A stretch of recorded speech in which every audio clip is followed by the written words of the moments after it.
আসসালামু আলাইকুম। এই তো আপনাদের মাঝে আবার চলে আসলাম একটি নতুন ভিডিও নিয়ে। দেখতেছেন আমি বট গাছের নিচে দাঁড়িয়ে আছি, কি সুন্দর লাল পাকা পাকা ফল। এই ফল পাখিদের খাদ্য। পাখিরা কি আনন্দে কি মজা করে খাচ্ছে ফলগুলো। দেখতে পাচ্ছেন কি সুন্দর লাগছে ফলগুলো। আমার কাছে তো ভালো লাগছে, খুবই ভালো লাগছে। দেখতে থাকুন। এই ফল পাখিরা খাচ্ছে, খেয়ে টয়লেট করে দিচ্ছে, সেই টয়লেটের পরেই না আর একটা গাছের জন্ম হচ্ছে।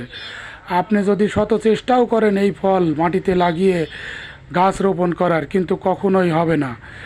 এটা অবশ্য অনেকেই জানে না। একটু চেষ্টা করবেন জানার এই বিষয়টা। তো দেখতে থাকুন, সঙ্গে থাকুন।